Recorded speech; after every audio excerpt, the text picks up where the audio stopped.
Hello hello hello hello అందరికీ నమస్కారం. Already తిరుగుబాటు చేసేస్తున్నారు, ప్రజలు తిరగబడుతున్నారు అనేది మీకు అర్థమైంది కాబట్టి ఇంత అంటే 13 మాసాలకే 14 మాసాలకే ప్రజలు కాల్చి వాత పెట్టింది మిగతా ప్రజలందరూ కూడా తెలిసిపోతే పులివెందుల్లో అలాగే ఒంటిమిట్టలో ప్రజలకు బాగా కాల్చి వాత పెట్టారు. ఈ కూటమి ప్రభుత్వానికి 164 కూటమి ఉందిలే పాపం, వాళ్ళు ఇద్దరు డమ్మీలే కదా చంద్రబాబు నాయుడు తెలుగుదేశం ప్రభుత్వానికి. వాళ్ళని ఎందుకు ఊరికి అనుకోవటం, తిట్లు తీస్తే మాతో తిట్లు తిట్టించడానికి పక్కన అయితే జనం తిట్లు తిట్టడానికి పక్కన వాళ్ళని కలుపుకోవటం తప్పితే ఇందులో పాపాలు వాళ్ళకేముంటుంది? మీరు దోపిడీ చేసి మీరు అఘాయిత్యాలు చేస్తుంటే అందులో ఏమన్నా ఒలుగుతుంటే కింద ఈ రాలుకుంటాకి ఎత్తుకుంటాకి ఆ జేబులో పెట్టుకుంటాకి తప్పితే టీడీపీ ప్రభుత్వం ఇది. ఈ కిరాతకం, ఈ అరాచకం అంటే జనాల్ని ప్రజల్ని స్వేచ్ఛగా ఓటేనిస్తే మీకు కర్రు కాల్చి ఒళ్ళంతా వాతలు పెడతారనే భయంతోనే ఇది చేశారనేది మీ అంతరాత్మ ఇవాళ ప్రస్ఫుటం అవుతుంది.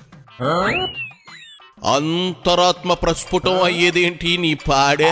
అసలు ఏం మాట్లాడుతా ఉన్నావో అర్థం అవుతా ఉందా? తాగ్గాని వచ్చావా? ఏటి పేరుని బూమ్ బూమ్ బీరు గట్రా సిగ్గుండాలి కదా. అయినా పెళ్లికి మేళం ఎందుకులే గాని మీ కిట్టు రాజకీయ భవిష్యత్తు గురించి ఆలోచించు. ఇదిగో పేర్ని కృష్ణమూర్తి గారి ఇలకాలో మీరెందుకు ఓడిపోయారో కూడా చెప్పు. పులివెందుల ఒంటిమిట్లో మీకు జనం కూడా మరోసారి జలకిచ్చారు. అంచేత ముందు పోస్ట్ మార్టం చేసుకోండి. ఇంకా టీడీపీ మీద పడో రిగ్గింగ్ అంటూ ఏడితేనో ప్రయోజనం శూన్యం. నీ కాళ్ళ కింద క్యారీ బ్యాగులు సాక్షిగా చెప్తా ఉన్నాను కదా. మరో 25 ఏళ్ళు వైసీపీ అధికారంలోకి రాదుగాక రాదు, రాసెట్టేసుకో. ఇక బయలుదేరు.